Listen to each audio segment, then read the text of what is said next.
Hey guys, welcome back to the layout once again. I apologize that it's been so long since the last construction video, but I've just had some trouble finding the time to work on the layout with school and all that. But I finally got down here and got a fair amount of work done. So as you can see, we have some upper level bench work down in this corner. In the last construction video, I think I wrapped up by talking about how we're going to change our construction method, and as you can see, we've done that. So now we're using 1x4s on the rest of the upper level, as opposed to the 1x2s that we use on the lower level, and a short section of upper level above the yard area over there. And the reason that we're using 1x4s is because we think, or we don't think, clearly, this proves that the 1x4 frames actually support themselves. And the reason for that is that we can put one screw above the other, so as you push on the outside of the frame, the upper screw prevents the frame from sagging. So really the screws themselves and the height of the frame acts as the frame's support instead of having angled braces or L brackets underneath. So that's pretty nice to not to have to deal with those. So anyway, we're going to go ahead and take a look at how I constructed this, and then I'll also go into a little bit of detail about the step frame design that we see here.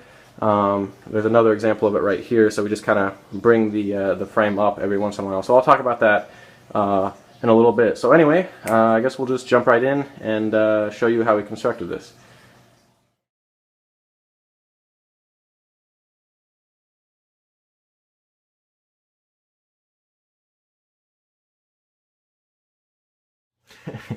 Alright, so as you can see, I just got this section, but this probably isn't one of my proudest moments. I didn't really think about getting this out, so this was my support piece.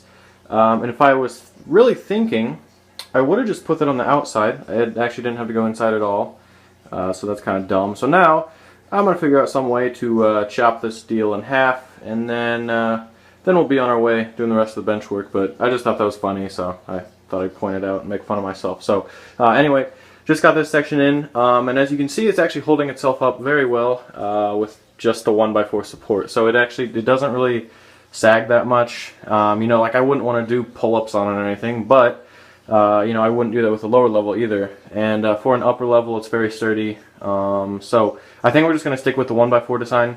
It's going to get a little complicated when we get down to the peninsula area, but I'm gonna do a few sketches right now, try to figure out what we're going to do, take some measurements, because I'm not sure we can do a design like we did in the lower level, just because it'll take up too much depth. But anyway, I'll figure this out and then we'll keep moving on.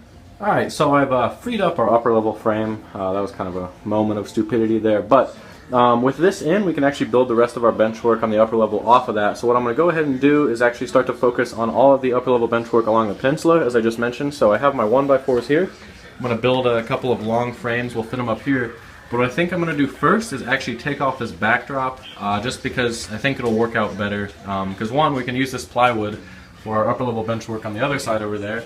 And I'll be getting some masonite / hardboard, whatever you want to call it.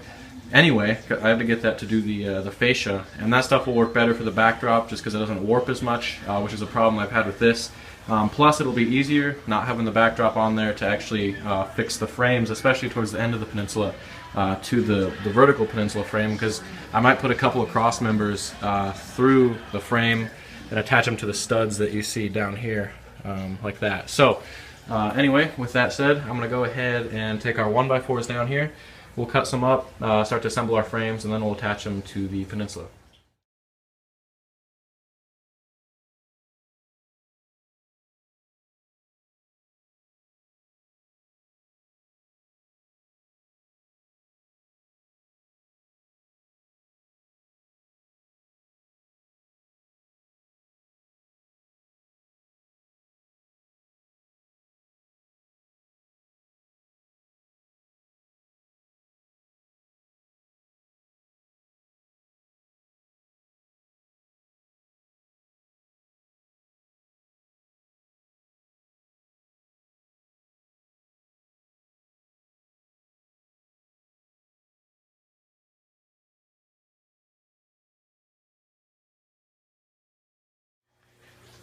Alright, so as you just saw, we got this longer section in down here that we connected to the piece that we already had in. And then we just installed another big piece. Sorry I'm so close, it's kind of tough to get a good perspective here. But if I step back, you can see this piece is actually raised just a little bit, and I didn't really show that in the time-lapse video. But I decided to notch this up a little bit because we have our main line that'll be climbing, and it'll climb approximately 3 inches from the point that the main line goes over that benchwork over there to the time that it comes over here. It'll be about to about the time that it comes to the end of this frame here. At that joint will be a rise about 3 inches. So I wanted to do kind of like a stepped benchwork design, kind of like what we've done down here. So this will bring our benchwork closer to the sub-road bed. It'll also free up a little visibility down here, although that's not really a concern in here. The other thing is, what I could have done is just made the frames all tilted kind of like up at the angle of the grade, but I decided since this section down here is actually level, there's not really an issue with that, and it gets a little complicated with angles and all that, and I just didn't want to mess anything up by just tilting the frames completely. So we've kept them level, but we're doing a step design like we did on the lower level. So anyway, I still need to install this. I just have it kind of propped up right now with some clamps. And once we get this put in, I'm actually going to build this section that goes between the corner of the wall here and that frame there. And that'll then allow us, once we get this section in that goes above right here, that'll allow us to create the span across, which might be permanent, so we have to see. But I'm just going to bring that frame out to the corner here.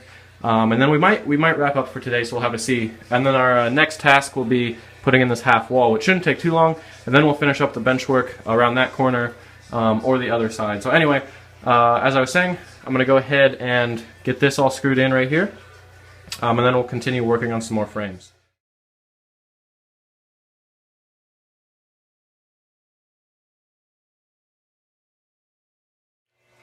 Alright, so I just got that final frame in before the doorway here. So as you can see, just like I did elsewhere on all the other pieces of framework, I've done 2 screws into the wall. Those go into the studs, so one above the other. And then same deal for the cross pieces, except these are 1 5/8 inch screws, I think, and these are 2.5 inch screws. So these are a little longer to reach through to the studs, but that's how we're doing our construction.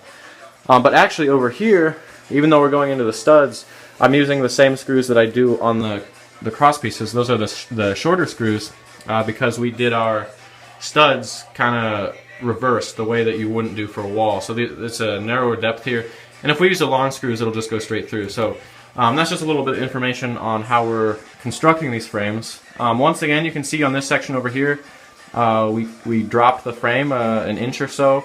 So again, that's kind of utilizing that stepped frame design because we have a pretty significant grade on the upper level. So this won't be the only place that we do this. So as we're moving down grade, looking that way, we'll probably have a couple more steps. And the reason for that is just because I want to bring the frames as close to track height as possible, so we have as much visibility on the lower level. But we can't have them too high because otherwise we have a grade that's way too steep. So these stepped frames are pretty much conforming pretty closely to the height of the main line within an inch or so. So anyway, this is where we're at right now. The next step, as I mentioned earlier, well, I mentioned the half wall, and we will be working on that, but really the next step is probably figuring out how we're going to design the end of the peninsula on the upper level up here. And then we got to do the framework on the other side of the peninsula, which will be really simple. So it's basically what we did right here, except it'll be even easier than that because once you come around, if you can imagine our tracks down here are the upper level. Once you come around the curve here, about here, you've pretty much crested Crawford Hill, and then it's just level from here on out. So our benchwork up here is probably just going to be level all the way down to the wall there.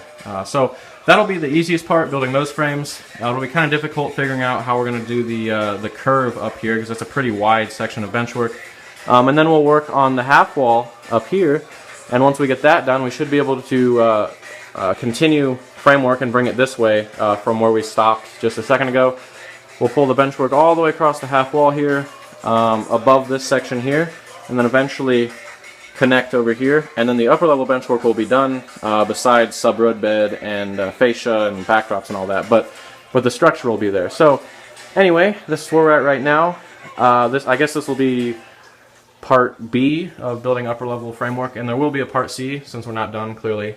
So anyway, thank you guys for watching as always, and look for part C as well as plenty more videos soon.